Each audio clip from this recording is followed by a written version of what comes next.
चलो यार, आज चौथी क्लास है, ठीक है। अभी पहला रिकॉर्डिंग तो खराब हो गया, समझते हैं। क्वेश्चन नंबर 21 देखो जरा, जो क्वेश्चन नंबर 20 था ठीक वैसा ही है ना। प्रथम 7 परीक्षाओं में सुमित्रा को औसतन 56 अंक मिले तो 8 परीक्षाओं में औसतन 60 अंक प्राप्त करने हैं तो उसे 8वीं में कितनी अंक अर्जित करना चाहिए। तो हमें पता है प्रथम 7 परीक्षाओं में औसतन अगर 56% नंबर मिले हैं तो उसको टोटल कितने मिले, 392, ठीक है। अगर 8 परीक्षाओं में 60 अंक प्राप्त करने हैं, अगर 8 परीक्षाओं में उसे 60 का एवरेज लाना है तो उसे कितने लाने पड़ेंगे, 480 नंबर लाने पड़ेंगे। यानी कि वो 7 सब्जेक्ट में 392 ले आ रहा है, तो उसको 480 तक पहुंचने के लिए चौथे 8वें सब्जेक्ट में कितने लाने पड़ेंगे, है ना, 8 इधर और 80 इधर, 88%। यानी कि उसे 8वीं सब्जेक्ट में कितने लाने पड़ेंगे, 8वें सब्जेक्ट में उसे लाने पड़ेंगे 88%, ठीक है। ऐसे कर लो। या फिर जो एक अब बताया गया था कि अगर वो 56% लाता है, पहले तो 56% ला रहा है 7 सब्जेक्ट में, और उसे 8वें सब्जेक्ट में 60% बनाने, तो उसे 8वें में 60 तो लाने ही पड़ेंगे, वो 8वें सब्जेक्ट में 60% तो लाने ही पड़ेंगे, प्लस जो इधर उसके नंबर कम हो रहा है वो भी कवर करेगा। हर एक सब्जेक्ट में 4% कम हो रहा है, इसी तरीके से 7 सब्जेक्ट हैं, यानी कि 28% नंबर तो इधर भी कम है, तो ये 28 इधर उसको और लाने पड़ेंगे। तो इसमें से जब जोड़ दोगे तो वही आएगा 88%। तो ऐसे कर लो या फिर ऐसे कर लो, बात दोनों सेम है। तो आंसर क्या आएगा, 88%। अगला क्वेश्चन देखते हैं, क्वेश्चन नंबर 22। अब ये वेन डायग्राम वाले क्वेश्चन है, पास और फेल वाले, ठीक है। एक कक्षा में 60% छात्र हिंदी में सफल तथा 45% छात्र संस्कृत में सफल होते हैं, यदि उनमें से 25% छात्र दोनों विषय में सफल होते हैं। तो इसको पहले तो हम वेन डायग्राम से कर लेते हैं, छोटा सा वेन डायग्राम बना लेते हैं कुछ ऐसा, और नहीं हम देखते रहेंगे। तो ये देखो, ये डायग्राम बन गया। 2 सब्जेक्ट है हमारे पास, एक है हिंदी और एक है संस्कृत। बोला है कि हिंदी में जो है वो 60% छात्र चाहिए, तो हिंदी में कितने छात्र चाहिए, 60% छात्र जो है वो सफल है, और संस्कृत में कितने, 45% छात्र जो है सफल है, और इन दोनों में मिला के कितने हैं, 25%। तो इन क्वेश्चन को हम करते हैं नीचे से, जहां से दोनों कहां पे कॉमन मिल रहा है, 25%। तो हम यहाँ पे देखेंगे दोनों की कॉमन जगह कौन सी है, तो दोनों की कॉमन जगह ये है, तो यहाँ पे हम लिखेंगे 25%। तो ये 25% कॉमन होगा। ये हिंदी में भी है संस्कृत में भी है, जबकि हिंदी में टोटल बोला है 60, 25 हम पहले लिख चुके हैं, 60 में से 25 घटा देंगे तो कितना बचेगा, 35%, ठीक है। इसी तरीके 45 संस्कृत में भी ये 25 काउंट होंगे, तो 25 पहले आ चुके हैं, तो बचे कितने, 20, ठीक है। तो अब हमें क्या पता चल जाएगा कि तीनों सब्जेक्ट दोनों में कितने बच्चे पास हुए, तो इनको जोड़ दो। हम 35% प्लस 25% प्लस 20% इन सभी को जोड़ेंगे तो कितना आएगा, 80%, ठीक है। तो ये 80% कौन है, पास हुए हैं, क्योंकि ये सभी पास थे। तो अगर 100% में से 80% अगर पास है तो फेल कितने हैं, 20%। और हमसे क्वेश्चन में पूछा क्या है, प्रतिशत छात्र असफल हुए, तो 20% छात्र ऐसे हैं जो असफल हुए, तो आंसर क्या हो जाएगा, 20%, ठीक है। इसको अगर डायरेक्ट करना, वेन डायग्राम नहीं बनाना है, तो हम क्या करेंगे, इसको ऐसे लिखेंगे कि हिंदी में कितने बच्चे पास है, 60%, ये पास है। संस्कृत में कितने पास है, 40%, तो हम 45, तो हम यहाँ पे लिखेंगे 45%। ये कौन है, पास है। तो ये दोनों पास हो गए, हम इनको पहले प्लस करेंगे, तो कितने हो गए ये, 105, ठीक है। फिर हमसे बोला है कि हिंदी और संस्कृत दोनों में 25% छात्र है, तो हिंदी और संस्कृत जो कॉमन वाले 25% छात्र होते हैं उनको हम क्या करेंगे, इसमें से माइनस कर देंगे, तो जब इसमें 105 में से 25 घटाओगे तो कितना बचेगा? 80% बचेगा। और ये 80 कौन से आएंगे? पास वाले। तो अगर 100 में से 80 पास हैं तो फेल कितने होंगे? 20 फेल होंगे। ठीक है, बस इसमें वही बात है कि ये डाटा सेम होना चाहिए तीनों का। यहाँ पे पास है तो ये भी पास होना चाहिए।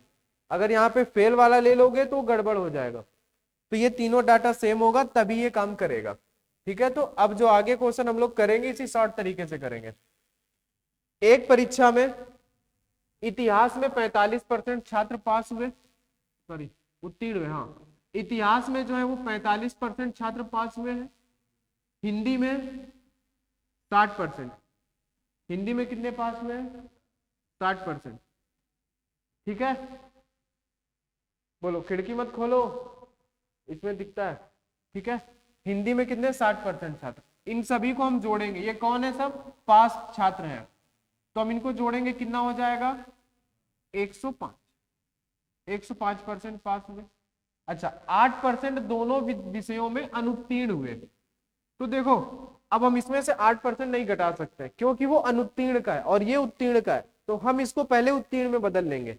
तो 100 में से अगर 8% हटा दिए तो कितना बचा? 92। तो 92% क्या हो जाएंगे? हिस्ट्री और हिंदी दोनों में से पास वाले आ जाएंगे, क्योंकि फेल अगर 8 है तो 92 पास होंगे। अभी डाटा सेम होने पर अब इनको घटा दो, तो 105 में से 92 गया तो कितना? 13%। और ये भी क्या आएगा? पास में ही आएगा आंसर। जो सब में पास है तो पास में ही आंसर आएगा। और पूछा हमसे क्या है? दोनों विषयों में उत्तीर्ण। पास ही पूछा है तो दोनों विषयों में कितने उत्तीर्ण है?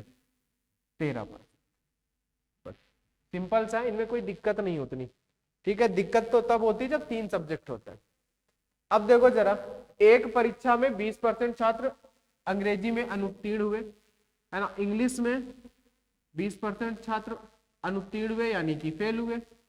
और 60% छात्र जो है वो मैथ में फेल हुए। और 15% छात्र दोनों विषयों में अनुत्तीर्ण हुए। तो पहले तो इनको जोड़ लो तो कितना हो जाएगा? 80% फेल वाले। अब देखो, इंग्लिश और मैथ दोनों में जो है वो कितने? 15% बच्चे ऐसे हैं जो फेल हैं। अब देखो, डाटा सेम है तो हम इनको घटा लेंगे तो कितना आएगा? 65%। ये कौन आएंगे? फेल वाले। ठीक है, अच्छा, हमसे पूछा क्या? उन छात्रों का प्रतिशत ज्ञात कीजिए जो दोनों विषयों में उत्तीर्ण है। तो हमें यहां से पता चल गया कि दोनों विषयों में फेल कितने हैं? 65। तो अगर 100 में से 65 अगर फेल है तो पास कितने होंगे? 35%। 35% बच्चे ऐसे होंगे जो पास होंगे। तो ये हमारा आंसर हो जाएगा। ठीक है, 24 नंबर का। 25 देखते हैं जरा। एक परीक्षा में 48% छात्र हिंदी में, 32% छात्र इतिहास में और 20% छात्र इन दोनों विषयों में अनुत्तीर्ण हुए। यानी कि सब अनुत्तीर्ण वाला है डाटा, फेल वाला है। तो हिंदी में कितने? 48% फेल हुए हैं। और हिस्ट्री में कितने? 32% फेल हुए हैं। अब इनको जोड़ दो तो कितना आएगा? बताओ। 80%। 80% बच्चे यहाँ पे फेल है। ठीक है, और 20% छात्र इन दोनों विषय में अनुत्तीर्ण है। तो दोनों में यानी कि हिंदी प्लस हिस्ट्री जो कॉमन होता है उनको हम हटा देते हैं। कितने हैं? 20%। और ये भी फेल वाला है तो हमें कोई दिक्कत ही नहीं है, हम घटा लेंगे। तो कितना? 60% बच्चे फेल हो गए। ठीक है, लेकिन आगे हमसे क्वेश्चन में बोला यदि परीक्षा में उत्तीर्ण होने वाले छात्रों की संख्या 880 थी। ये किनकी है? उत्तीर्ण होने वाले छात्रों की संख्या। जबकि हमारे पास परसेंटेज किनका है? फेल होने वालों का। तो 100 में से अगर 60 फेल है तो पास कितने होंगे? 40। और ये पास होने वालों की संख्या है। तो अगर 880 जो है, ठीक है, हम इसको ऐसे लिखते हैं ना कि 40% बराबर 880। तो ये जब बराबर से हम इसको हटाते हैं तो ये नीचे आ जाता है। ठीक है, तो अगर ये 880 जो है 40% की वैल्यू है, ठीक है, तो परीक्षा में छात्र कितने बैठे यानी कि टोटल बताना है तो 100% का मल्टीप्लाई कर दो। यानी कि 22, तो कितना आएगा 22, यानी उस परीक्षा में टोटल छात्र कितने बैठे 22। ठीक है, सी फॉर चंद्रमुखी, वाह बहुत सही। आगे क्वेश्चन नंबर 26, चलो इसको पढ़ो ध्यान से करो। हाँ 250, अच्छा। एक कक्षा में 72% छात्र जीव विज्ञान में यानी कि बायोलॉजी, बायो में कितने 72% छात्र, ठीक है, तथा 44% छात्र मैथ, 44% छात्र जो है वो मैथ का चयन करते हैं यानी वो सब्जेक्ट लेते हैं। 72% लोग जीव विज्ञान पढ़ना पसंद करते हैं बायो, और 44% छात्र जो है वो मैथ पढ़ना पसंद करते हैं। यदि प्रत्येक छात्र ने जीव विज्ञान तथा गणित में से कम एक विषय लिया है, इन सभी ने एक एक ही विषय लिया है, किसी ने दोनों विषय नहीं लिए हैं, ठीक है, तो हम इनको जोड़ देंगे। ठीक है, तो जोड़ोगे तो कितना आएगा 116। अच्छा तुम्हें पता है कि भाई ये 116% क्यों गया, 16 ज्यादा होना चाहिए 100%। अगर 72 ने अगर जीव विज्ञान ले लिए तो बचे हुए ही तो लेंगे मैथ, तो 100 होना चाहिए। ये 116 क्यों जा रहा है, क्योंकि 40 छात्रों ने दोनों विषय लिए हैं। यहां जो था वो ठीक था, वो सिंगल सिंगल थे, लेकिन 40 छात्र इस बार उसने संख्या में दे दिया कि 40 छात्रों ने दोनों विषय लिए हैं, और यहाँ पे ज्यादा कितना हो रहा है 16%। तो यानी कि हम बोलेंगे कि ये 16% किसके बराबर होगा, ये 16% इन्हीं 40 की वजह से बढ़ा है, तो 16% बराबर 40। यानी कि अगर 40 जो है वो 16% के बराबर है तो कक्षा में कुल कितने छात्र हैं, तो 100% का हम मल्टीप्लाई, तो कैसे कटेगा 4 से, अच्छा कितनी बार 4 चौके 16, हाँ अच्छा 4 दशमलव 40, 10 बार, और 4 से ये 25 बार, यानी 25 गुणे 10 250। तो आंसर क्या आ जाएगा, टोटल छात्र कितने थे 250 थे। सी फॉर चंद्रमुखी, उसका पीछा नहीं छोड़ोगे। हाँ समझ गए ना बात को, भाई 2 ही सब्जेक्ट हैं, अगर 72% बायो ले रहे हैं तो बचे हुए ही लेंगे, 100 होने चाहिए, तो 16 क्यों हो रहे हैं, 16% एक्स्ट्रा इन 40 की वजह से हो रहा है, क्योंकि ये 40 ऐसे लड़के हैं जो दोनों पढ़ना चाहते हैं, बायो का भी मजा लेना चाहते हैं, मैथ का भी, है ना, इनके मजे के चक्कर में ये सब करना पड़ा, है ना। हाँ तो मजे के चक्कर में पता नहीं क्या क्या हो जाता है, 2 दिन की छुट्टी भी हो जाती है। चलो अब देखो जरा, इसको पढ़ो, इसको करो, धीरे धीरे लेवल इनका भी बढ़ रहा है, और लास्ट में बढ़ा के लेवल जब हो जाएगा छोड़ दो, ठीक है। तो ऑनलाइन भी जो देख रहे हैं बेटा नोट्स बनाते रहना और ध्यान से पढ़ते रहो, इसके बाहर तुम्हें एग्जाम में कुछ मिलेगा नहीं, क्योंकि अगर इतना कर लोगे तो बहुत होगा तुम लोगों के लिए, बस प्रैक्टिस करनी रहेगी। चैप्टर खत्म होने के बाद इन्हीं क्वेश्चन की प्रैक्टिस कर लेना, उसके बाद दूसरा, ठीक है। इसका पीडीएफ टेलीग्राम पे मिल जाएगा, उसका लिंक डिस्क्रिप्शन पे, ठीक है भाई। चलो अब देखो जरा, एक गांव में 60% परिवारों के पास एक गाय, 30% परिवारों के पास एक भैंस है तथा 15% परिवारों के पास गाय भैंस दोनों है। यदि कुल परिवारों की संख्या 96 है तो कितने परिवारों के पास एक भी गाय या भैंस नहीं है। जरा ध्यान से समझना बात को, ठीक है। गांव में 60% परिवार के पास, यानी अगर हम काऊ की बात करें तो 60% परिवारों के पास है, ठीक है। अगर हम भैंस की बात करें तो 30% परिवारों के पास है, ठीक है। तो ये कितना हो गया 90, ठीक है। हमने इन दोनों को जोड़ा तो ये बन गया 90%, ठीक है। अब देखो आगे हमसे बोला है 15% परिवारों के पास गाय भैंस दोनों है, तो इनमें से 15% ऐसे हैं जिनके पास दोनों है, तो हम इसमें से 15 घटा दो जो कि काऊ और बफेलो दोनों रखते हैं, तो 15 अगर हम इसमें से घटाएंगे तो कितना बचेगा 75%। बताओ, तो अब ये क्या आ गया, ये 75% ऐसे लोग आ गए जिनके पास कुछ ना कुछ है। भाई जो कॉमन थे 15, जो कॉमन 15% थे उनको हमने हटा दिया, तो ये बचे 75, ये 75 वो बचे जिनके पास या तो गाय है या तो भैंस है। ना, यानी दोनों चीजें किसी के पास नहीं, एक एक चीज है। अब जरा देखो, अगर 75%, देखो ध्यान से समझना, अगर 100% परिवार है, 100% में से 75 के पास कुछ ना कुछ है, तो 25% ऐसे लोग हैं जिनके पास कुछ नहीं है, जिनके पास कुछ भी नहीं है, ना तो गाय ना भैंस। और बोला है 96 परिवार है, परिवारों की संख्या उस गांव में 96 है, तो कितने परिवारों के पास एक भी गाय भैंस नहीं है? तो भाई 25% के पास नहीं है। तो अगर 25% के पास नहीं है, यानी कि इन्हीं 96 का, भाई गांव में टोटल परिवार 96 है, और ऐसे 96 का 25% ऐसा है जिनके पास कुछ नहीं है, और 25% को ही हम क्या लिख सकते हैं? 1/4। जब इसको तुम 4 से भाग दोगे तो 4 दूनी 8, 4 चौके 16, यानी कि 24 ऐसे परिवार हैं जिनके पास कुछ भी नहीं है। समझे बात को? B for Baahubali. देखो ठीक है, समझ में आया? भल्लाल देव।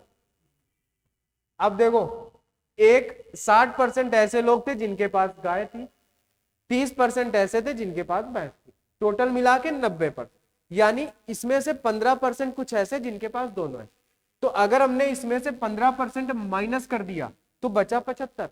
तो ये वो लोग आ गए जिनके पास कुछ ना कुछ है, लेकिन डबल किसी के पास नहीं है, सिंगल सिंगल है। ठीक है, तो 75% के पास कुछ ना कुछ है।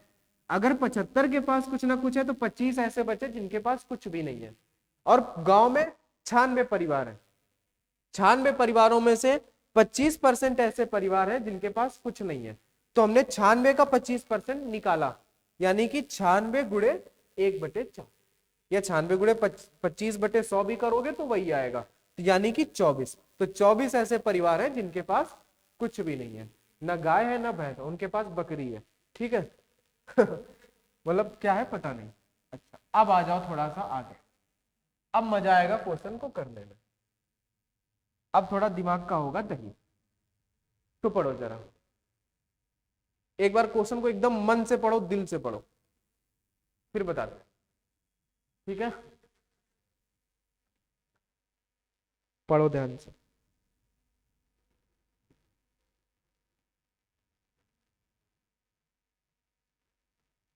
पढ़ लिए? करने लगे पहले ही? पढ़ना है नहीं? पता है कर पाओगे नहीं? कर नहीं पाओगे पक्का? चलो टाइम देते हैं 1 मिनट का, कर लो। ऑनलाइन वाले भी जो देख रहे हैं उनको भी 1 मिनट का, अच्छा नहीं चलो ठीक है 2-3 मिनट ले लो, आंसर बता दो, कोई दिक्कत नहीं है, आराम से। चलो 5 मिनट का टाइम दिए, पढ़ लो कर लो आराम से।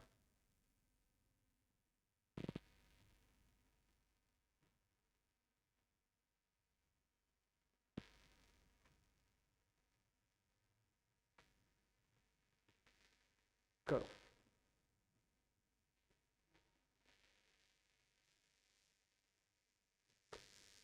एक परीक्षा में 50% छात्र गणित में पास हुए, 55% छात्र अंग्रेजी में पास हुए तथा 40% छात्र हिंदी में पास हुए। यदि 15% छात्र गणित व अंग्रेजी में पास हुए, 20% छात्र अंग्रेजी व हिंदी में पास हुए व 25% छात्र हिंदी व गणित में पास हुए, यदि 10% छात्र तीनों में पास हुए तो तीनों विषयों में फेल हुए छात्रों का प्रतिशत ज्ञात। सही है, सवाल में कोई दिक्कत नहीं है। जब हो जाए हार मान लेना तो बता देना, ठीक है? कर लो। है कुछ नहीं, जब बताएंगे तब कहोगे इतना आसान था, इससे आसान तो कुछ था नहीं।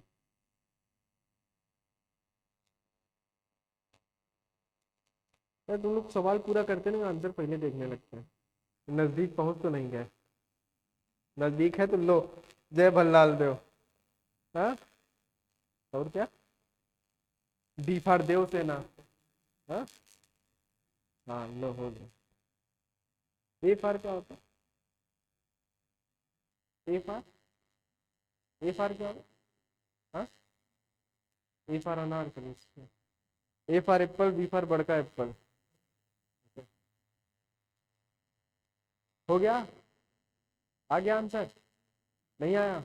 बताएं? ठीक है, अब देखो इसमें हमें सबसे पहले देखना है कि भाई 3 सब्जेक्ट। एक परीक्षा में 50% छात्र गणित में पास हुए 55% छात्र, अंग्रेजी में पास हुए 40% छात्र, हिंदी में पास हुए। जब भी तुम्हें 3 सब्जेक्ट वाला मिले तो वो डायग्राम के बिना नहीं कर पाओगे, करोगे तो माथापच्ची होगा, टाइम उतना ही चला जाएगा। तो डायग्राम बना लो। तो हमें 3 बनाने हैं। पहला हम ये बना लेते हैं, अच्छा सा प्यारा सा एक सफेद कलर का। दूसरा हम एक और बना लेते हैं, ये कुछ बढ़िया रेड कलर का। और एक और बना लेते हैं बढ़िया से, जो कि ग्रीन कलर। 3 हम अपने हिसाब से कुछ भी नाम दे देते हैं, मतलब कि कहीं भी। तो हम लोग इसको बोल देते हैं कि ये मैथ है, ठीक है। अरे यार ये फिर फंस गया।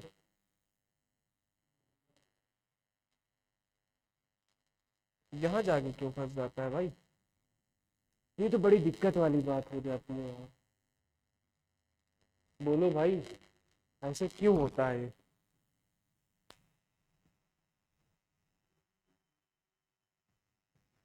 हाँ, वीडियो ही रुक गया यार। यही गोला बनाने में रुक गया वो। हाँ, पता नहीं ऐसा क्या दिक्कत है उसको।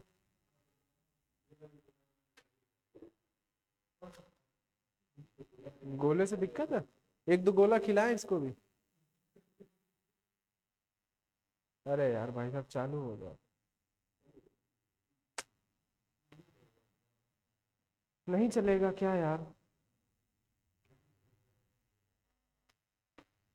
कुछ तो करना पड़ेगा ना, कुछ तो करना पड़ेगा भाई।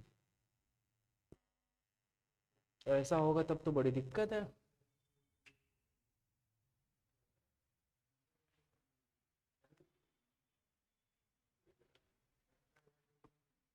हाँ, तुम अपना व्यापार फैलाओ यहाँ बैठ के।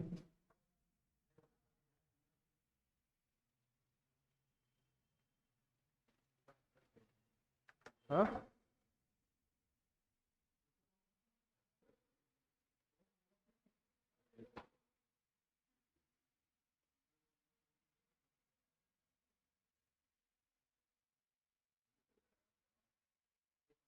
अरे यार ये वीडियो आगे चल ही नहीं रहा, दिमाग खराब हो रहा है।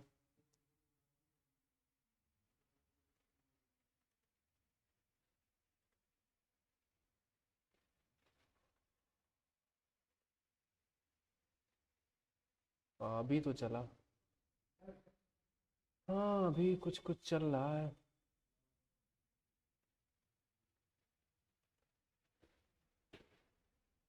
देखते हैं, चल तो गया है। चल गया भाई, चल गया है, चलो देखते हैं। अब से बिगड़ेगा तो इसको ऐसे ही चलाएंगे, ठीक है। हाँ, वो एक जगह पे स्थिर हो गया था। तो देखो हमने ये 3 गोले बनाए, ठीक है। हमने पहले वाले को नाम दे दिया मैथ, और इसको हम नाम दे देते हैं इंग्लिश, और क्या बचा, इसको हम नाम दे देते हैं हिंदी। तो जरा ध्यान से समझना, क्वेश्चन को जब तुमने पढ़ा तो मैथ में 50%, अंग्रेजी में 55% और हिंदी में 40% पास, ठीक है। उसके आगे जब पढ़ोगे तो 15% छात्र गणित व अंग्रेजी में, यानी कि 15% छात्र कौन है, जो मैथ और इंग्लिश में पास हो रहे हैं, ठीक है। उसके बाद 20% छात्र ऐसे हैं जो इंग्लिश और हिंदी में पास हो रहे हैं, ठीक है। उसके बाद 25% छात्र ऐसे हैं जो हिंदी व गणित में, हिंदी व मैथ में पास हो रहे हैं, ठीक है। उसके बाद 10% छात्र ऐसे हैं जो तीनों विषय में, यानी कि हिंदी, इंग्लिश और मैथ तीनों में पास हो रहे हैं। समझ गए?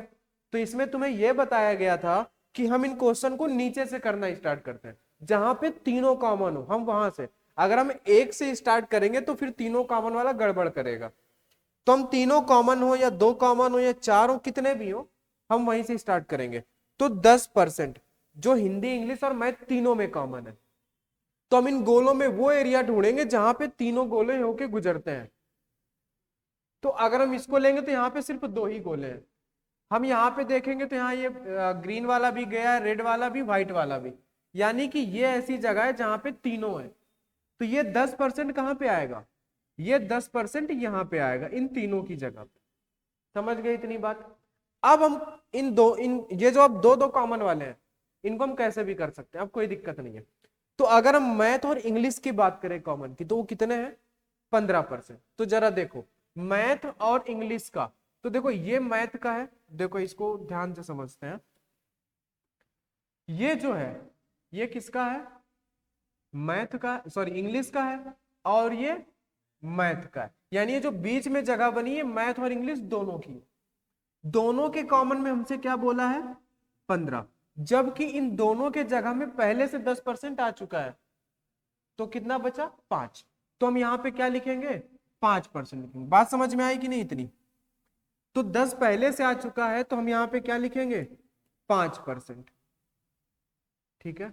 अब देखो अगर हमसे तीनों बोलेगा तो तीनों की जगह पे 10 है, मैथ और इंग्लिश बोलेगा अगर, तो हम मैथ और इंग्लिश का सिर्फ गोला देखें तो कितना है, 10 और 5 15। समझ गए।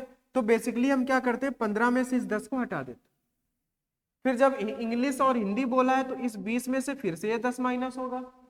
यानी कि देखो इंग्लिश और क्या है, हिंदी, तो इंग्लिश और हिंदी वाला देखो ये हिंदी वाला गोला है ना, और ये इंग्लिश वाला है, यानी कि ये जो गोला बनेगा ये इंग्लिश और हिंदी का कॉमन बनेगा, और इसमें 20 होना चाहिए, 10 पहले से ही है, तो बचा कितना, 10%। तो हम यहाँ पे क्या लिखेंगे, 10। ठीक है।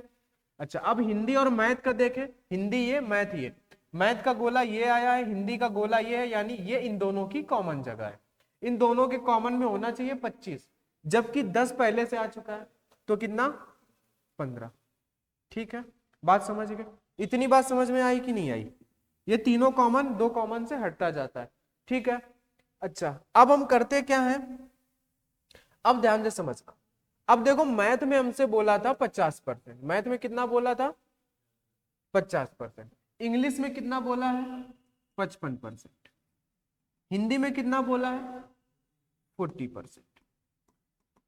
तो अब देखो जरा, अब जब हम मैथ के गोले में पहुंचेंगे तो मैथ में हमें सिर्फ 50% लड़के ही पास करने हैं। तो यहाँ पे देखो ये व्हाइट वाला गोला मैथ का है, और इस व्हाइट वाले गोले के अगर हम सब गोले भूल जाएं, सिर्फ व्हाइट वाला देखें तो ये 3 नंबर ऐसे हैं जो व्हाइट वाले के अंदर है। तो व्हाइट वाले के अंदर में जो है वो कितने हैं, 10 और 5 15, 15 और 15 30, 30 पहले से आ चुका है, तो बचा कितना, 20, 50 में से 30 पहले आ चुका तो बचा 20, तो यहाँ पे कितना आएगा, 20%।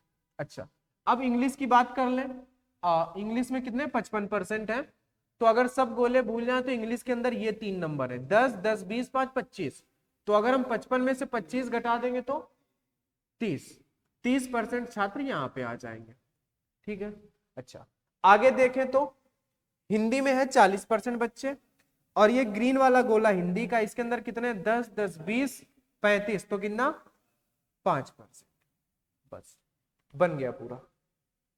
अब यहां तक कोई दिक्कत हो बताओ, सब एकदम क्लियर। हम शुरू करेंगे 3 कॉमन से, तीनों कॉमन की जो जगह होगी वहां पे उसको रखेंगे। फिर आई मैथ और इंग्लिश की बारी, तो मैथ और इंग्लिश का एरिया ये बन रहा था जिसमें से 10 पहले से आ चुका था, बचे सिर्फ 5। इंग्लिश और हिंदी हमने देखा, इंग्लिश हिंदी का एरिया ये बन रहा था जिसमें से 10 पहले से आ चुका था, बचा 10।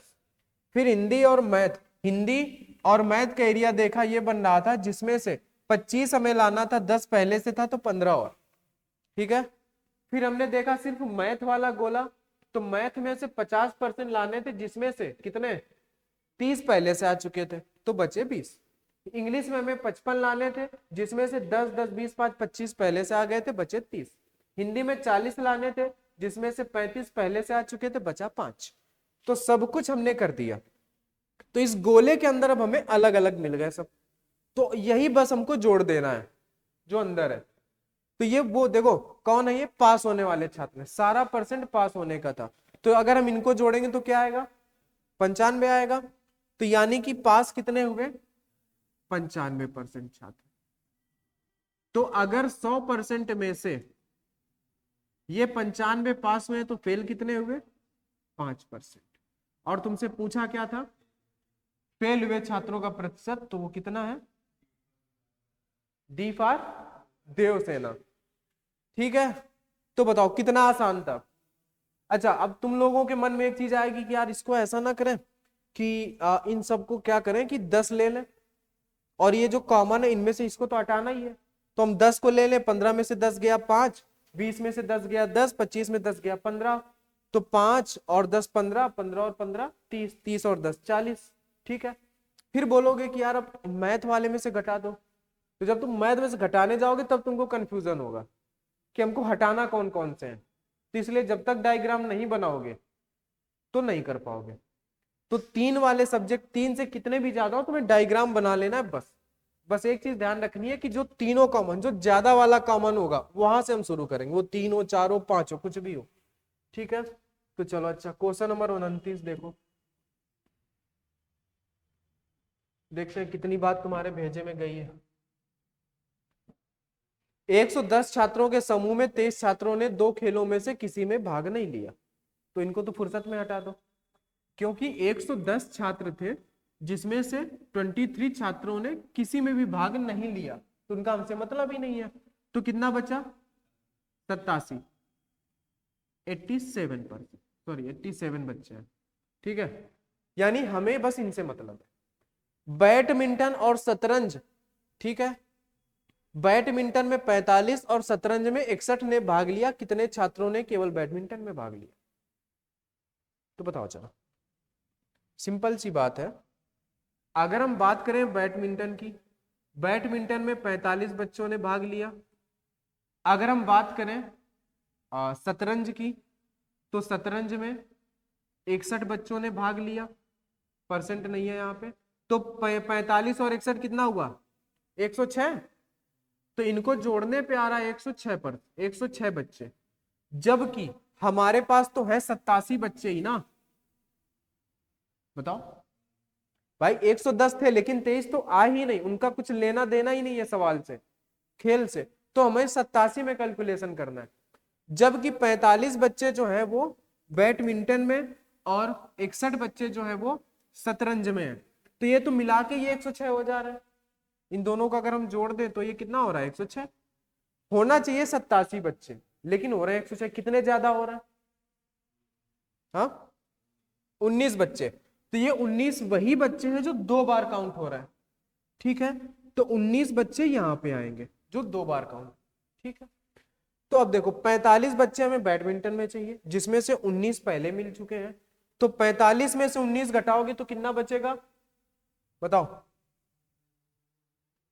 45 में से 10 चला गया, कितना बचा? 35, 35 में से 9 चला गया तो 16, 26, हाँ 26। अच्छा, 61 में से 19 घटाओगे तो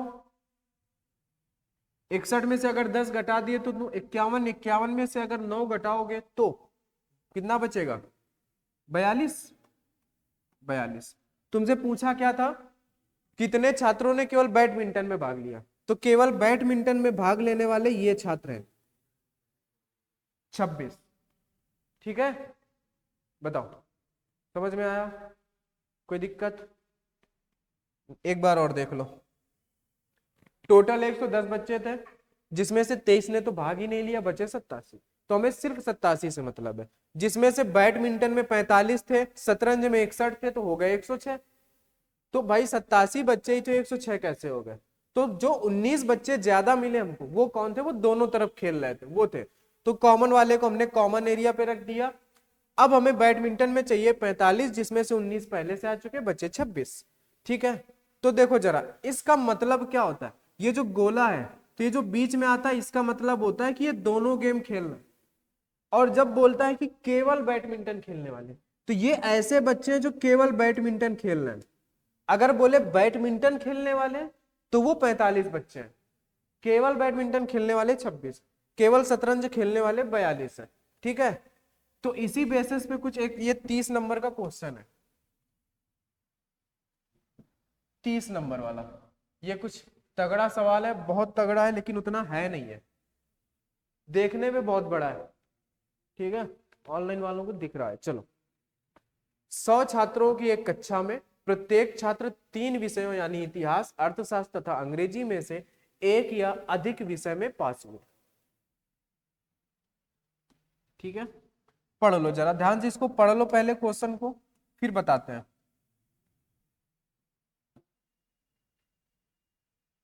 क्वेश्चन को ध्यान से पढ़ लिया करो बस।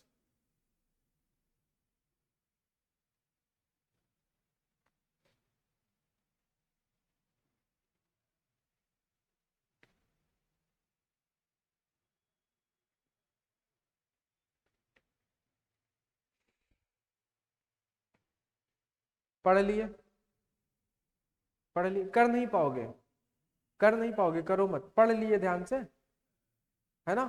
अब देखो जरा, पहली लाइन का मतलब यह था कि 100 छात्रों की कक्षा में प्रत्येक छात्र 3 विषय यानी इतिहास, अर्थशास्त्र और अंग्रेजी में से एक या अधिक विषय में पास हुए। यानी उसने साफ साफ कह दिया कि यहाँ पे बच्चे मिक्स होंगे। ठीक है, अब देखो सभी छात्रों, पहले तो हम 3 गोले बना लेते हैं, 3 डायग्राम बना लेते हैं यहाँ पे, क्योंकि हमें 3 की जरूरत पड़ेगी। तो एक तो हम बना लेते हैं इस व्हाइट कलर का, और हम दूसरा यहाँ पे बना लेते हैं कैसा, ऐसे कलर का, और तीसरा हम बना लेते हैं कुछ ग्रीन कलर का। ये 3 गोले हो गए। 3 में से क्या है, इतिहास, अर्थशास्त्र और अंग्रेजी, यानी कि हिस्ट्री और इकोनॉमिक्स यानी कि अर्थशास्त्र, और अंग्रेजी यानी कि इंग्लिश। इसको हम लोग इको लिख देते हैं, इसको इंग्लिश लिख देते हैं। ठीक है, ये हिस्ट्री हो जाएगा। अब ध्यान दे समझना, सभी छात्रों में से 24 छात्र केवल अंग्रेजी में पास हुए। तो देखो जरा, यहां पे इसने क्या लगाया, 24 छात्र केवल अंग्रेजी में पास हुए। तो इसका साफ साफ कहने का मतलब है ये अंग्रेजी वाले छात्र हैं, तो इनको डायरेक्ट तुम लिख दो। तो अंग्रेजी कहां है, यहाँ पे अंग्रेजी में कितने बच्चे, केवल अंग्रेजी में 24। 11 छात्र अंग्रेजी तथा अर्थशास्त्र दोनों में पास। अब देखो जरा, 11 छात्र अंग्रेजी और शास्त्र दोनों में पास हुए, केवल नहीं लगाया यहाँ पे, तो हम 1 सेकंड के लिए इसको रख देते हैं ऐसे ही, बाद में देख लेंगे। 11 छात्र अंग्रेजी और अर्थशास्त्र यानी कि इंग्लिश और अर्थशास्त्र में 11 बच्चे, हमने इसको लिख दिया है। ठीक है, आगे देखो, तथा 12 छात्र केवल अंग्रेजी और इतिहास में पास हुए। अंग्रेजी और इतिहास में कितने, 12। इंग्लिश और हिस्ट्री में कितने बच्चे हैं, 12। ये तो तीनों का कॉमन एरिया होता है। ठीक है, केवल का मतलब हम उसको फिक्स रख सकते हैं, कोई दिक्कत वाली बात नहीं है। ठीक है, अच्छा, इतिहास में कुल 50 छात्र पास हुए। इतिहास में कितने हैं, हिस्ट्री में कुल 50 छात्र पास हुए, इसने ये बोला अलग से। यदि सभी 3 विषयों में केवल 5 ही छात्र पास हैं, तीनों विषय में कॉमन कितने, केवल 5, तो तीनों का कॉमन ये होता है केवल 5 छात्र, तो केवल अर्थशास्त्र में पास करने वाले छात्रों की संख्या। अब देखो जरा, हमसे इसने क्या बोला कि देखो, इसने सब की जगह पे केवल तो लगाया, लेकिन इसने यहां पे केवल नहीं लगाया, ये वाला समझ रहे हो ना। 11 छात्र अंग्रेजी तथा अर्थशास्त्र दोनों में पास है, इसने यहां पे केवल नहीं लगाया, जबकि इसने आगे बोला 12 छात्र केवल अंग्रेजी और इतिहास में, इसने यहां पे केवल लगाया। तो जब केवल नहीं लगा है तो उसका मतलब क्या है कि उन दोनों को मिला के 11 होने चाहिए, है ना। किसमें, अंग्रेजी और अर्थशास्त्र दोनों को मिला के 11, तो 3 में कॉमन 5 तो हो चुके हैं, तो कितने, 6, यानी कि इन दोनों में मिला के, यानी देखो कौन था, अंग्रेजी और अर्थशास्त्र, यानी कि ये इंग्लिश वाला गोला हरा वाला और ये ऑरेंज वाला, इन दोनों के अंदर दोनों के कॉमन एरिया में 11 लोग आने चाहिए, जबकि हो कितने रहे हैं, 16 हो रहे हैं। तो हम यहाँ पे 11 नहीं लिखेंगे, यहाँ पे केवल नहीं लगाया था इसने, हम यहाँ पे 6 लिखेंगे। अब इन दोनों की जगह पे 11 होगा, समझ गए। बाकी सब जगह केवल लगा था, जहां केवल लगा है उसको डायरेक्ट रख दो। ठीक है, अब देखो जरा, अब हमारी बात जरा ये समझो, हम क्वेश्चन को करेंगे कहां से, क्वेश्चन को हम शुरू करेंगे यहां से। हिस्ट्री में कितने, 50 बच्चे पास। हाँ हाँ, 24 तो केवल है ना, तीनों को जोड़ के क्यों आएगा, उसने बोला 24 छात्र केवल अंग्रेजी में, तो यही सिर्फ यही एरिया ऐसा है जो सिर्फ इंग्लिश का है, बाकी से तो और भी होके गुजरे हैं ना, तो वो दूसरों का एरिया हो जाएगा, केवल ये वाला ये है। अब देखो जरा, हिस्ट्री में 50 बच्चे पास, है ना। अब देखो हिस्ट्री का एरिया ये है, हिस्ट्री का हमें ये 2 वैल्यू तो पता है, ठीक है, हमें ये नहीं पता, इसको हम बोल लेते हैं x, इसको बोल लेते हैं y, हमें ये नहीं पता है। लेकिन हमें इसने इनडायरेक्टली ये बोला कि हिस्ट्री, यानी कि हिस्ट्री का सफेद वाला गोला, अगर ये नंबर ये नंबर ये नंबर और ये नंबर का अगर हम सम करेंगे तो 50 आएगा, क्योंकि हिस्ट्री में 50 बच्चे पास हुए। टोटल बच्चे कितने थे, 100, तो 100 में से 50 बच्चे अगर हिस्ट्री में पास हो गए तो बचे कितने, 50, तो हिस्ट्री का काम तो खत्म। बचे हमारे पास 50। अच्छा, तो हमें अब ये गोले का काम खत्म, हमें चाहिए इसकी वैल्यू कि भाई इकोनॉमिक्स अर्थशास्त्र में कितने बच्चे पास हुए। तो जरा बताओ, हमने इसका काम तो कर लिया 12 और 5 का, इधर बचे ये तो 24 और 6 30, यानी इस 50 जो बच्चे अभी और बचे हमारे पास उसमें से इन 30 को भी हटा दो। तो जब 50 में से इन 30 को हटा दोगे तो बचे कितने, और ये बचे वही जो केवल अर्थशास्त्र में पास हुए हैं, तो ये वो बच्चे हैं। बात समझ में आई नहीं आई? देखो यहीं से नहीं आई होगी, हिस्ट्री में 50 बच्चे पास थे, ठीक है टोटल। तो हिस्ट्री के टोटल हम अगर इनको, ये खाली जगह तो हम मान लेते हैं एक्स है, ये वाई है, तो अगर इसको इसको और इसको जोड़ें, अगर हम ऐसा करें 12 + 5 + x + y, तो ये किसके बराबर है, इस 50 के। 100 बच्चे थे, 100 में से तो केवल हिस्ट्री वाले ही 50 है, तो बचे कितने 50, ठीक है। अच्छा 50 में से देखो ये चारों चीजें जुड़ चुकी, 1 2 3 4, तो अब इनको हम दोबारा नहीं जोड़ेंगे, उसमें बचे ये 50 में से ये कुछ ऐसे बच्चे हैं जो अभी बचे हुए हैं, तो 24 और 6 कितने 30, तो 50 में से इन 30 को भी हटाना पड़ेगा। तो 50 में जब हम इन 30 को हटा देंगे तो बचेंगे सिर्फ ये वाले। तो जब हमने 50 में इन 30 को घटाया तो बचे कितने 20, यानी इकोनॉमिक्स में कितने बच्चे पास हुए 20 बच्चे पास हुए, और यही इसका आंसर था, बस और कुछ नहीं। तो उतना कुछ नहीं है, बस पढ़ना है। अगर केवल नहीं लगा है तो उसका मतलब है कि इसके अंदर कोई ना कोई घुसा होगा, अगर केवल लगा है तो हम उसको डायरेक्ट लिख सकते हैं, कोई दिक्कत वाली बात नहीं है। बस तुम्हें यहाँ पे ये पता होना चाहिए कि तीनों का कॉमन एरिया कौन है, 2 का कॉमन एरिया कौन है, ये पता होना चाहिए बस, ठीक है।